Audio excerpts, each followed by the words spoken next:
Welcome back from our mid-session break. We are thrilled to bring you more conversations on Sustainability Unveiled. Today, we are joined by Daniel Gonzalez, a passionate advocate for climate action and impact. In today's episode, Daniel shares his unique path from academia to real-world impact, offering invaluable insights and advice for those navigating their own sustainability careers. So without further ado, let's embark on this enlightening journey together. Welcome back to another episode of Sustainability Unveiled. My name is Jessica Hunt, as you probably already know, and I am the host of this podcast, joining you from the beautiful city of Chicago today.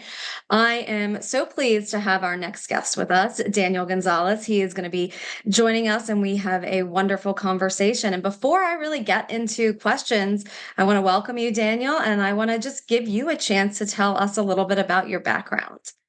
Great. Thank you so much, Jessica. It's great to be here. My background starts maybe in Colombia. I was born there, but then was raised in the US and moved around quite a bit before making the United States my home for a while. I didn't really think about climate change for most of my life until probably the end of my undergrad. And then I did a climate vulnerability assessment, a couple roles in sustainability, and it eventually became my career. I'm excited to chat about what that means for me and also anything in between, whether it's career advice, LinkedIn, moving around, immigration, whatever comes to mind. Wonderful. No, thank you. I think it's going to be a great conversation with you where we're going to explore some really valuable topics within the industry, the climate industry, as well as how to utilize your platform via social channels like LinkedIn, which so many of us are on, but don't necessarily know how to best utilize. So this is great. You said that you really jumped into the climate world towards the end of undergrad. So what was your initial thought when you were beginning to work on these projects? Yeah, so maybe I can give some context. It was a sustainability solutions class that I was in.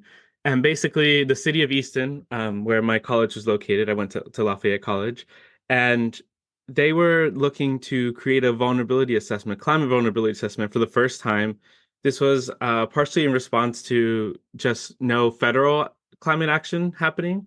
And so the idea was to basically build a series of maps and a report to tell the mayor this is where climate change is going to affect different populations. And I was in charge of the data side, the mapping side, less so the writing side at the time. And we had, data sets on vulnerable populations, renters, low-income folks, BIPOC communities, and you kind of aggregate them all up, create an index, and then send that report to the mayor and hope that he understands where climate change is going to affect the city. So that's where it started. At the time, I was just doing a class. It really wasn't about the climate change side. It was just like, I need to get credit, and that's fine. But then right after that, yeah, no, look, that's just the reality of it. But right after that, I was able to go to Denmark for a study abroad. And that's where everything really started to click, I think, because I worked and studied, and I worked at a startup, like 3 people. I was helping them move couches, but also doing some of their data stuff. Like it was really early stages of this startup that was thinking of moving carbon credits from Western Africa to Europe through blockchain. This was before blockchain had its big moment. Like it's now people know what blockchain and Bitcoin and cryptocurrencies are. This was before all of that. And so I was working with them and just thought, this is so interesting, this combination of technology and sustainability. And then I took sustainability classes and a lot of urban design classes because of like how many bikers there are in Copenhagen and Denmark. And that's just when it started. And I was like, this is so interesting. I want to keep doing more of this. And it makes a difference. The work that you're doing is going to make a difference. As someone who just got back from Europe, to see the differences between how Europeans live and how they really do value sustainability. I was in France, Belgium, Germany, and London for 12 days and did not see a single plastic cup. Yep. The entire time. that I was there. And it's something that we talked about while we were there. You order a soda and you get a glass bottle because they, as most people know, the EU definitely does have, and the UK, they have much more stringent rules when it comes to recycling and circularity. So it's so interesting that you did get to study in, or you got to work over in Denmark. So when you moved from the United States to Denmark for the study abroad program, what were Hmm. some of the biggest differences that you noticed? And you said you've moved around a lot, so you've been to a lot of places. Yeah, well, the biking is the biggest one, the infrastructure, because I don't remember that. I think it's like 60% of people in Copenhagen bike to work and to school every day, which is, I mean, just huge number. And you Mhm. could, and it's reflected in the infrastructure. You have, bridges that are just for bikers. You have um like you have streets that are designed to go, like the street lights are designed to go at the speed of the biker. And so it's called the green wave. And so Mhm. cars obviously go faster than bikes, but they would be stopped every so often. Meanwhile, the bikers would just be able to keep going because one of the hardest things to do on a bike is to stop and then go and then stop and go. And that's one of the reasons people don't choose to bike. When you have this green wave, it just makes it super easy. You can go from further out in the city to downtown pretty quickly.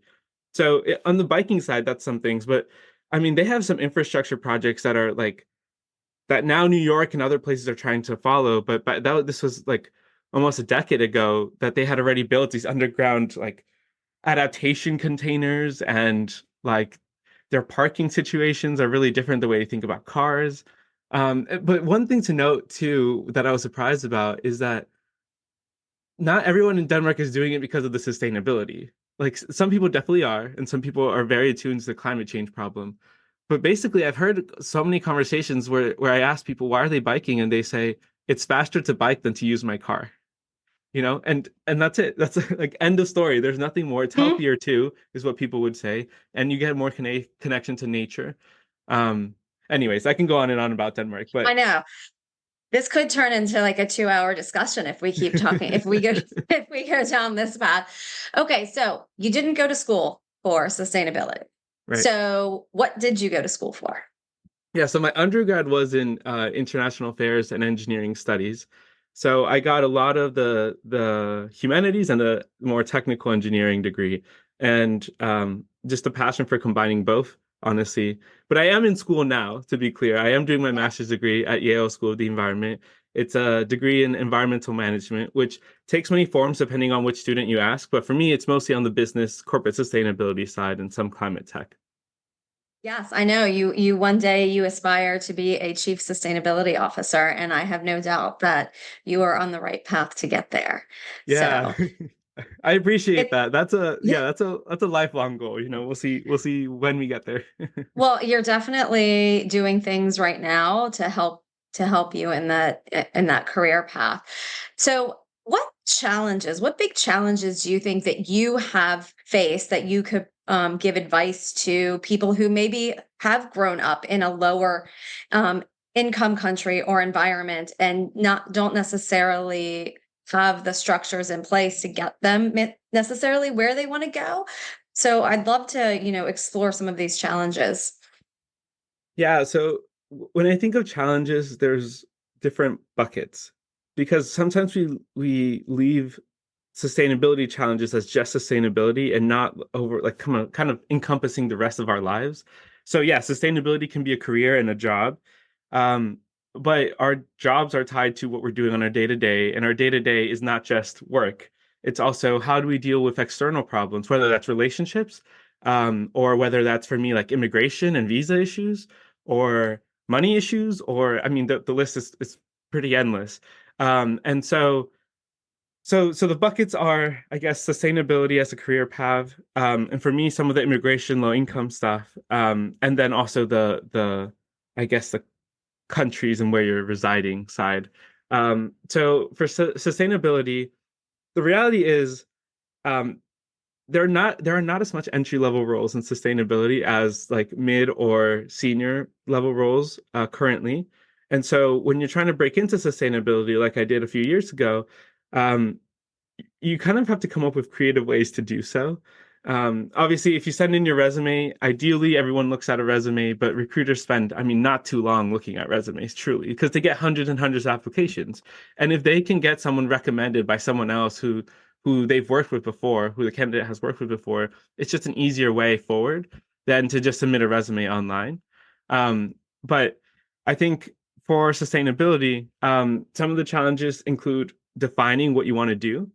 So sustainability is so broad. You can work in energy, you can work in justice and equity, you can work in infrastructure, you can work in finance. Like, I mean, really, sustainability plays a role in all different industries. And so, one of the hardest things I think I've had to face is narrowing down what it is I want to do. That takes a lot of time and it takes a lot of reflection that I don't think we're ready, that not everyone is ready to do because it really is like staring out the window and thinking about your life and what you want to do. And then for the immigration and low income side, which I know you asked about, I think it really, I don't want to give the advice of like pull yourself up by the bootstraps and like just dig through because that's just not good advice. But at some point, like you do have to face the reality that the challenges that you are facing as a low income and or that's in this case non-US citizen are just greater, specifically in this realm. Um, US citizens tend to not know about the immigration struggles or about like the visa rules and all that stuff. You're the one who's going to have to take the, if you want to work in the US, going to have to take the initiative to teach. And it's a greater challenge and it's a struggle, but it's kind of just a reality. I think I'm very much in like always aspire for this optimism and like what can be of this world, but also ground yourself with the reality of what is today. And that's how I try to move around the world. That's fantastic advice. Absolutely fantastic advice. And something that Daniel and I were talking about beforehand is just how positive he is, how positive you are during the conversations we've had. And that transcends into your presence on LinkedIn too. I'm on LinkedIn. You're on LinkedIn. I don't know many people today, minus my husband, who does have a LinkedIn account, but he doesn't use it, who aren't on LinkedIn. But your presence on LinkedIn is extremely far reaching. You get a lot of feedback on your posts. You get a lot of likes, shares. People are noticing you. People are noticing what you're posting about because it is valuable information, but it's not just valuable, but it's personable and you're able to create that connection. And that's something I do think that, people on LinkedIn aspire to be able to do is to make that connection, to stand out a little bit. And I know you've been posting on LinkedIn for a long time, so I'd love to jump into some advice on how you started your LinkedIn presence and, some tips to help people grow their LinkedIn like you have. Yeah, I use LinkedIn more than any other social media. I deleted my Instagram. I really don't have any other social media unless maybe if you count YouTube, which is debatable. But um, I think LinkedIn is a platform that, unlike any other, truly, specifically, and by the way, we're not affiliated with LinkedIn. I'm not like running any of their ads or anything like that. Neither am I. But true. We'll put that out there. But but it has the ability to connect you with people who you never would have been connected with, and also under the idea of professionalism and career, right? Because obviously Instagram you can do that as well, but this, if you're on LinkedIn, like 99% of the time, it's career driven and like professionally driven, and I think for me that I like that about LinkedIn. So, anyways, how did I start and how did you grow your LinkedIn? I mean, the first posts I made were just not just bad, I think, looking back on it, but they were also just, they didn't reach any audience. I didn't have a target in mind. But I think the biggest thing to do is to always be consistent. So even in the weeks where, or the months where you haven't posted at all, like the hardest thing to come back to is always to post and to be present on the social media channel. And I think before you even get to that point, you have to ask yourself why you're doing it. If you're doing it to get a job, then it's not as important to be posting and to be creating articles and newsletters and videos and all that stuff. It's still good; it'll increase your brand. But for jobs specifically, you go contact the hiring manager, you reach out to the teams that are a part of, whatever role you're applying for. Um, and that's how you use LinkedIn. I think it's a little bit different when you're starting to be more of a content creator and I guess, either a thought leader or an expert in your field, because then you have to think about what type of content do I want to create? How long do I want it to be? When do I post? All these different questions. But the first thing always is consistency. If you have no consistency, it really doesn't matter what you're posting because no one's going to see it. No one's going to see it. And then the other thing is fighting the imposter syndrome of like, I have nothing to say. I have heard it probably hundreds of times by now. And it makes sense because we think that no one wants to hear our story. But when you're able to share your story in a either inspiring, optimistic, passionate way, then you'd be surprised who's willing to listen. We are all, as human beings, just really attuned to stories. And I think if you find your own, and if you want to share it on LinkedIn, then people will start to listen. Uh, and absolutely great advice, because starting with your why and having a Hmm. target and a mission and just consistency. I mean, that is the key. And that's something that not just you have said, but other content people who are consistently posting on LinkedIn, just the way the algorithm works for LinkedIn. You can have a business page and post. We post on our business page every day, but it doesn't get Hmm. seen necessarily as much as individuals. So, Hmm. really understanding that and helping grow your presence. So, how often do you think that you are interacting with people on LinkedIn? Oh, every day. Yeah. Every day, yeah. And like I said, like I don't have any other social media, so this is kind of my social media. But what's interesting to me is that people at the beginning, I had no one to interact with, right? So you're just like, who to interact with? It's like the open world, you don't know. But I've gotten more messages recently, either people looking for advice on like their immigration stuff or sustainability careers, and or they want to do partnerships and talk about, me coming into either a classroom to talk about some of the new concepts we've developed, or to talk about like technology and some of the stuff I've done in the past. I think that's where my LinkedIn is taking kind of a different. I feel a difference than as of like 3 years ago. So, but yeah, I'm on it every day. I think if you're not on it and you get a lot of messages, like some messages I just can't respond to, because the questions are too big or not specific enough. Like, there's, sorry, there's different things, And you but only have so much time in the day too. right, You right, have, yeah. And I limit, and I'm in school, and I'm all these different yeah, things. So I limit it, but I do think, if you don't if you don't respond, then it piles up, and then you have to make other choices of to like just ignore like 3 months worth of messages, which I have done in the past, and that's just the reality of it too. um but also I use it to keep myself up to date, because professionals who are really in the industry, they're posting things that people you won't hear, you might hear about in a podcast, but you won't hear about in the news. You won't hear about even on like scrolling through other social media. It's the type of really niche things that once you hear about it and you learn about it, you can bring it up at a job interview. You can bring it up in your next project. You can bring it up in class or whatever it is that you need. But like, I mean, just yesterday, the one that's on my mind, that's literally a tab open in my computer, is one of the Department of Energy's reports, liftoff reports, I think that's what they're called, mhm, where they go through different technologies and like what's needed to advance that technology. And the most recent one that I believe was released yesterday, is on the like interconnection and the grid and the interconnection queue. And it's 100 pages, but like that's something I wouldn't have seen.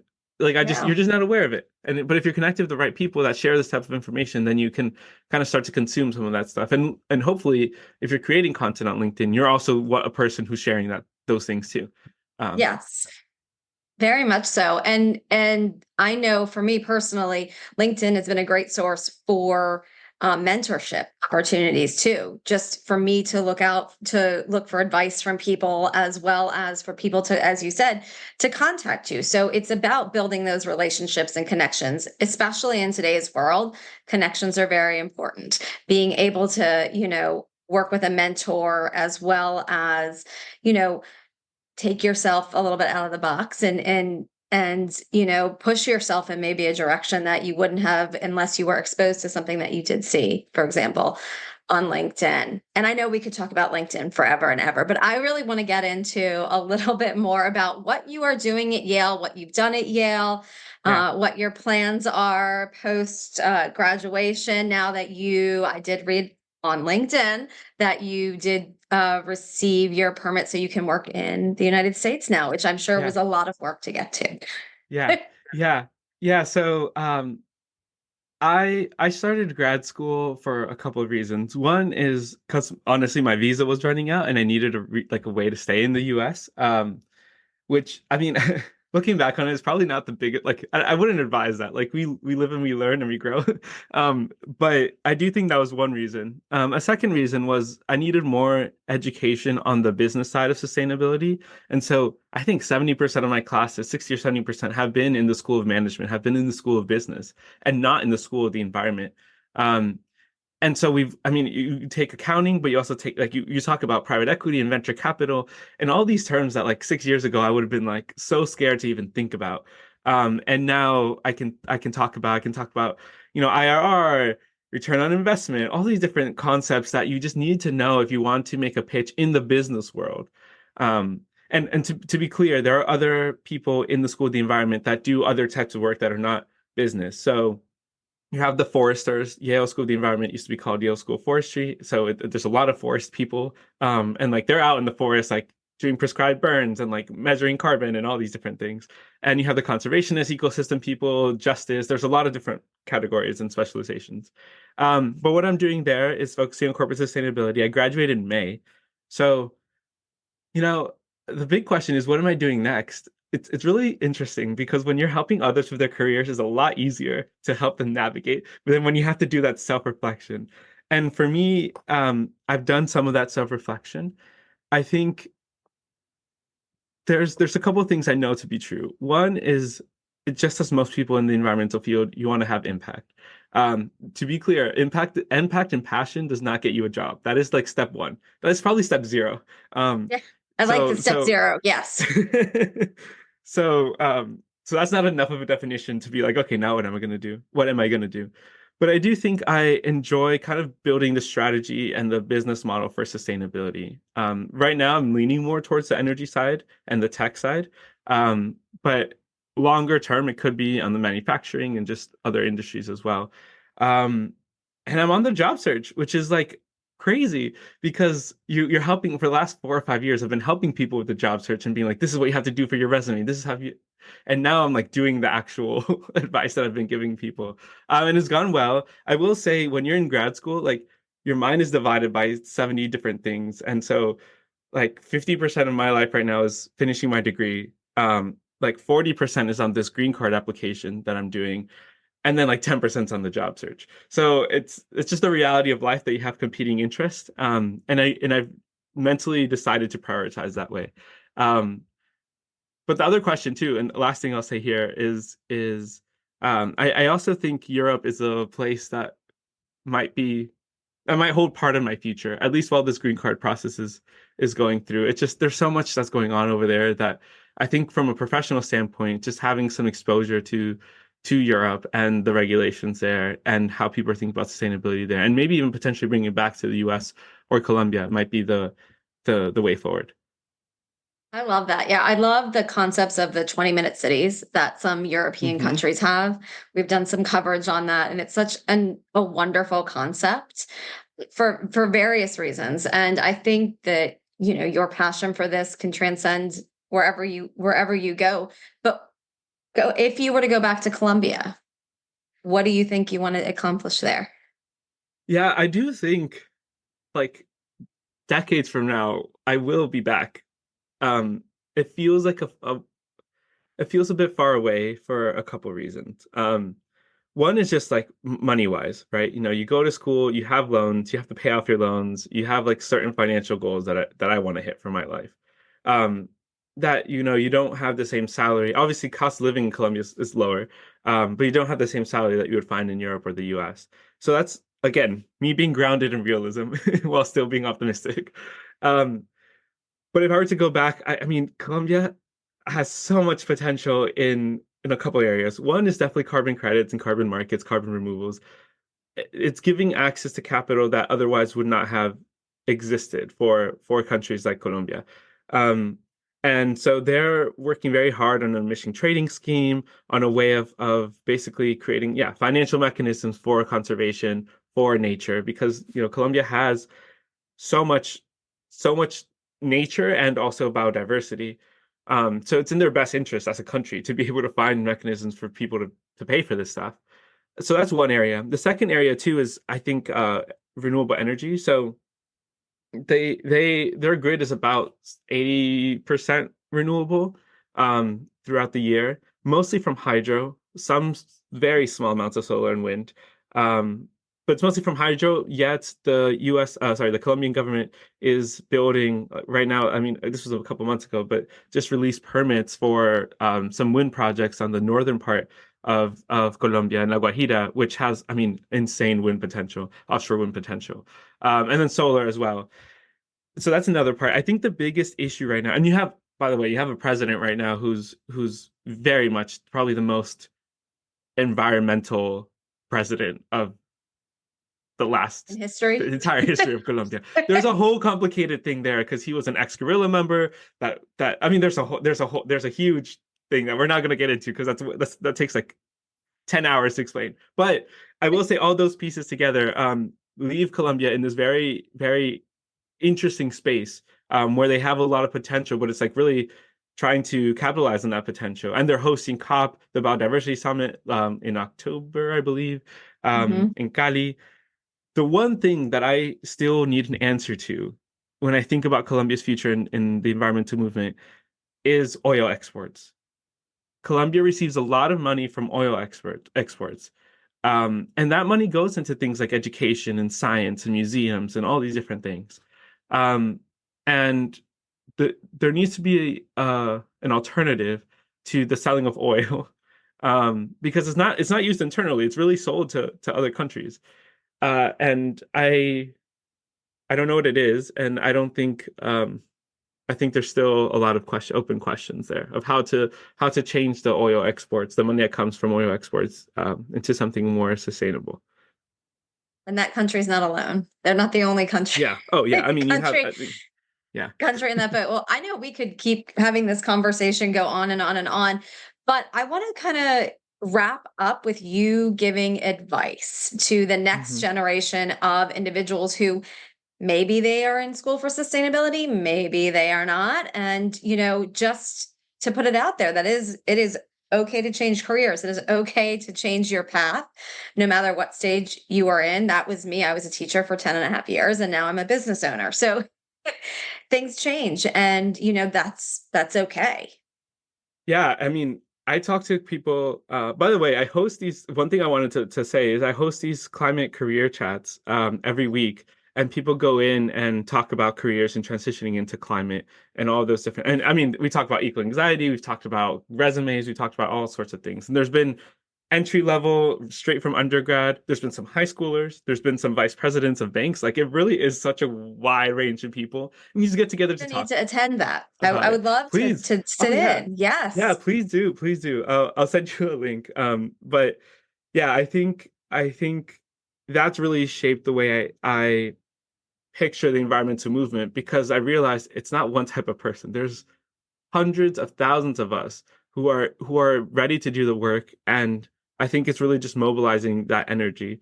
That's what's required of the environmental movement next. How there's obviously a big focus on climate change and some resistance, of course, but the movement has started. It's already there. It started decades ago, and now we're at a point of acceleration where I think what we need to really do is mobilize all the energy we have into solutions. And there's obviously not one solution to climate change, but a whole dozens of solutions. But the last piece of advice I think I would give is from my almost it's from Lafayette. Their motto was "Cur non," which stands for "Why not?" It's Latin for "Why not," and it's kind of stuck with me for a while, and I still use it to this day, especially when I'm facing some difficulties or a challenge that seems a little bit too big for what I can handle. I just ask myself, like, why not? Why not take on the challenge? Why not try to believe in yourself? Why not inspire others? and it just fills in, like the rest of the sentence just fills in, and that's what keeps me going sometimes. So if that motto helps, I hope you can use it. If not, find a motto that does help you, because it gives you some inspiration when you feel like you don't have much. No, find one that resonates with you. I love that motto. I think I'm gonna take that up as something that I'm going to use in my everyday life, because why not? Yeah, I like it. I like it a lot. So thank you, Lafayette, and thank you, Daniel, for for that. Well, I cannot thank you enough for being on with us today. I hope this is not the last time we get to have a conversation together. I'd love to keep in touch and join one of these climate talks as well. And we will put Daniel's link to LinkedIn in the podcast abstract. So please feel free, connect with him. I'm sure he would love to talk to you. And we wish you all of the best. And thank you for being on Sustainability Unveiled. Thank you so much for having me, and love that you're doing this podcast. Honestly, we need more of these, and I'm just so Oh, happy that you're on this path. So yeah, happy to thank keep in you. touch. Yeah, no, thank you. We appreciate that. We want to talk about everything. As you said, there are so many different facets in sustainability, but the human connection and is extremely important to us. So we appreciate you being a part of it. So, well, I hope you have a great day and good luck with the rest of school. Thank you so much. In the next 60 seconds, ask yourself, how can I contribute to a brighter, more sustainable future, not just personally, but professionally? Let's embark on this journey together and shape the landscape of sustainable leadership for tomorrow. Take the first step now and make a commitment to lead with sustainability in mind. That's all for this episode of Sustainability Unveiled. Join us next time as we continue exploring the forefront of sustainable business practices. Until then, stay informed, stay sustainable.